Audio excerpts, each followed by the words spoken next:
President Trump is still pushing for a deal with Iran and says we could have an idea of the potential agreement in the coming days. And it comes as Israel continues to hammer Hezbollah in Lebanon, carrying out strikes just in the last hour. Aisha Hasni is live at the White House with the latest. Hey, Aisha.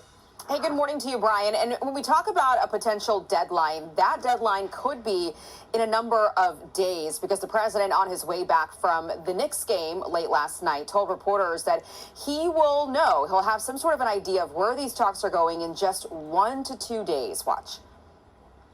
We have ongoing negotiations in Iran and with Iran, and that hasn't stopped. And we could have at least an idea by 1 or 2 days from now. We're very close to having a very, very good, strong, powerful deal. If we do the bombing, a lot of people are going to be killed. Who wants to do that? I don't. And we'll have a signed document that's actually stronger than doing the bombing. So this morning, CENTCOM gave an update on those two helicopter crew members that were lost at sea. Apache crew members were told that they were rescued by American forces after their helicopter went down near the coast of Oman while patrolling regional waters. The soldiers were safely rescued within approximately 2 hours, are in stable condition. The cause of the incident still under investigation, according to CENTCOM. Meanwhile, the president is still trying to cool tensions between Iran and Israel after an exchange of fire this week. The Israelis are downplaying any friction between Trump and Prime Minister Benjamin Netanyahu, likening it to a lover's quarrel. And it comes after Trump reportedly told Axios that he warned Netanyahu that if he went back to war with Iran, he might find himself fighting alone. Vice President J.D. Vance telling Jesse Waters last night that the Iranians actually do not want war. And if there is a deal, it'll be a home run for the American people. I think the president's attitude on this is we have to verify, of course. One of the most important things to whether this ultimate settlement is a success is not what the Iranians write on the paper, but whether they actually comply with some of the requirements of the settlement that we come up to. The Iranians don't want this war to continue. It's not in their best interest. And I think they're coming to the table, putting some real things on the table. We're, of course, going to verify it. But if we get to this deal, it's going to be a home run win for the American people.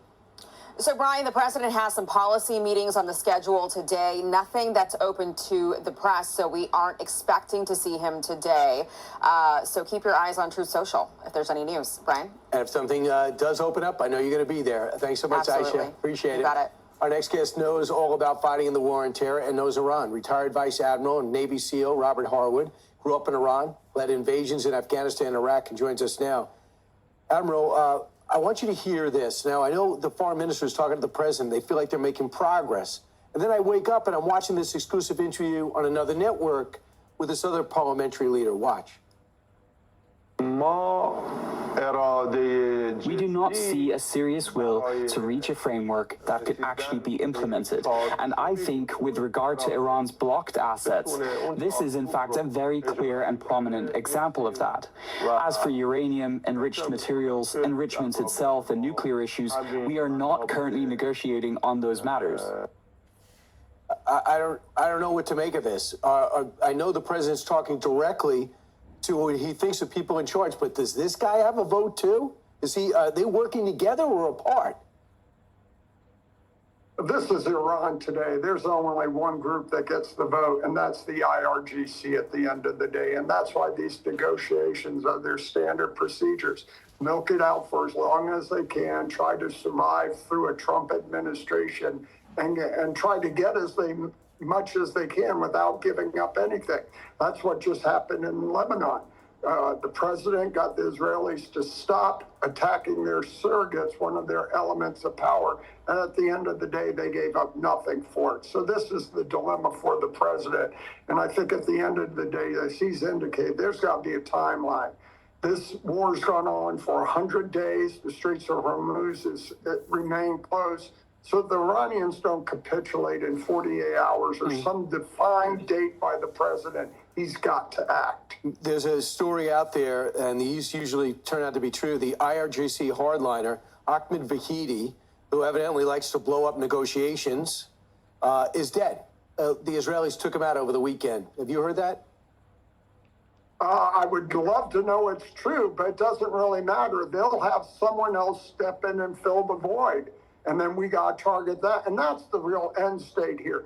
Targeting the IRGC and removing those guys who have been enforcing the Islamic Revolution, their policies and their programs through force on the Iranian people. So that's the ultimate end state. And for all the Arab countries in the region, that's what they need for long-term stability and security. So again, if the Iranians are not going to hand over the nuclear material, they're not going to stop funding their surrogates, and they let the Straits of Hormuz flow, unless you get that done in a defined timeline now, you need to act.